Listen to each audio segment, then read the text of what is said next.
I want you all to close your eyes and think back to your childhood days.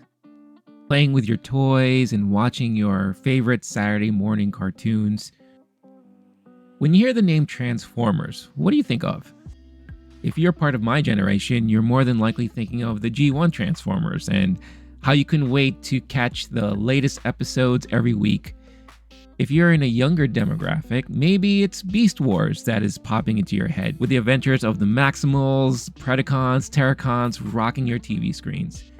Now with those images in your head, how does that make you all feel? Warm? Cozy? Comforted? If that's how you feel, then that's how Transformers Rise of the Beast will make you feel and will be a movie that you should see. Hey everybody, Renee Loki Geek here, and this is my review on Transformers Rise of the Beast.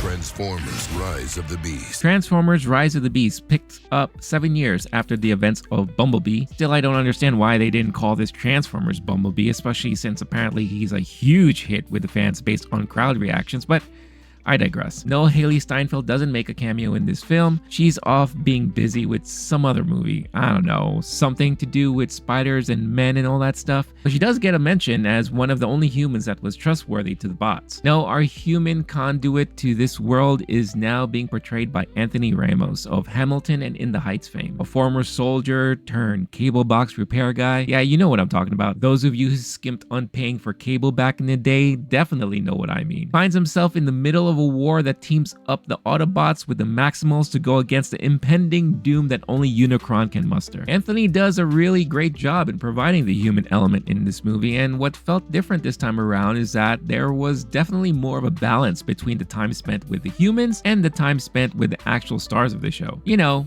them big giant robots and stuff that we all want to see. Yeah, there are funny, quirky moments and lots of quick jokes, but nothing that felt too cringy. There were emotional moments and stakes that hit home for a lot of folks. The only thing that felt flat at times was some of the moments between him and his co-star Dominique Fishback, whose performance at times leaned more on the weaker side of things. I also felt that some of the situations that these humans found themselves in felt a bit forced. Speaking of forced, did I mention that the two human characters are from Brooklyn? Don't worry. When you see the movie, they don't shy away from that and often like to remind you with constant shout-outs. So, shout out to all my people in Brooklyn. Yo, I love y'all, man, and we did it for the city. That said, it spoke to the culture and vibe of the time that resonated with a lot of people. This was a love letter not only to the Transformers fan base, but also to the 90s, hip-hop, and yes, Brooklyn. Enough about the humans though. How about them bots? Well, they were pretty damn awesome. The battle scenes were some of the most enjoyable moments, especially during the huge major climactic finale. It harkened back to watching, 90s action films like Independence Day that filled you with adrenaline pumping through your veins, waiting to see if the good guys can pull it off while the clock is ticking. Everything you loved about Transformers is fully represented here. However, I do have to say this. Why is Optimus Prime always the one that gets punked? I'm sorry, he always seems to lose fights and always initially seems to be the one who is underpowered. No spoilers here, but I felt for most of the movie he played this very emo bot who is often not trusting of anybody and longing to get back home to Cybertron. Wah, I miss Cybertron. I feel sorry and bad for everybody. Mirage actually gives a good speech that helps explain things, but come on Optimus, man up. Speaking of Mirage, oh boy.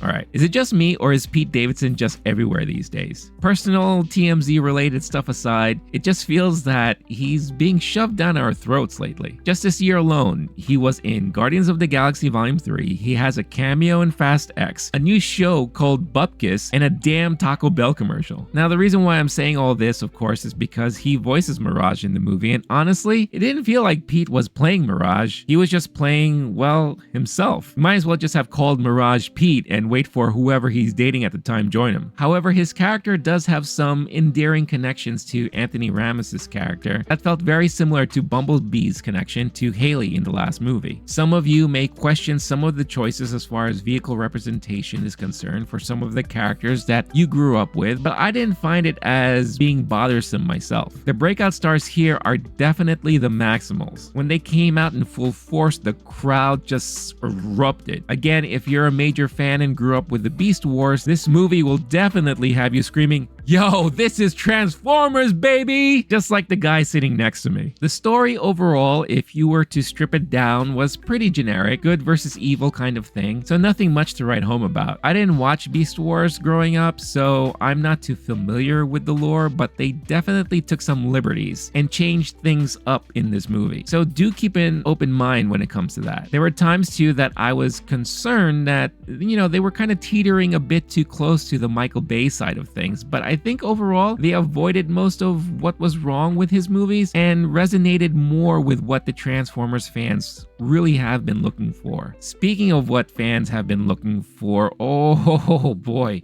get yourselves ready for a twist ending that will blow your freaking minds. Now, if you've seen the movie, please make sure not to spoil it for anybody in the comments, but shout out if you know exactly what I'm talking about. At the end of it all, the movie was entertaining and I enjoyed it. I will say that the majority of my enjoyment though truly came from the crowd reaction to it all. Now, I overheard from some people that this movie may be one of the best Transformers movies since the beloved 1986 film. I don't know if I necessarily agree with that, but I'll leave that up to all of you to decide for yourselves. For me, I gave this movie 3 out of 5 stars on Letterboxd, penalizing a bit of the score due to some of the human character choices and at times bland story beats. But all I had to do, at the end of the day, was close my eyes, think back to my childhood days of watching Transformers on my Zenith television, and listen to the crowd to remember why I hold this series so close to my heart. This movie definitely helped me remember that and help remind me how these characters are definitely more than meets the eye.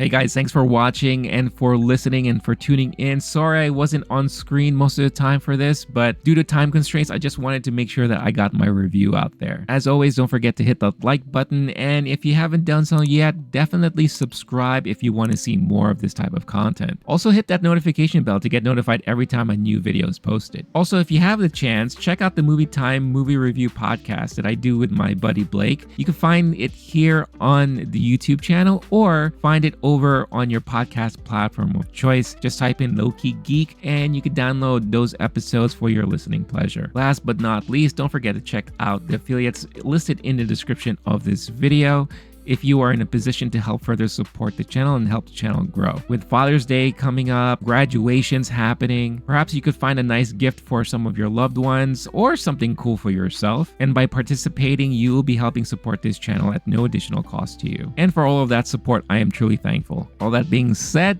stay cool, stay classy, stay safe, and I will catch you all in the next one. Peace.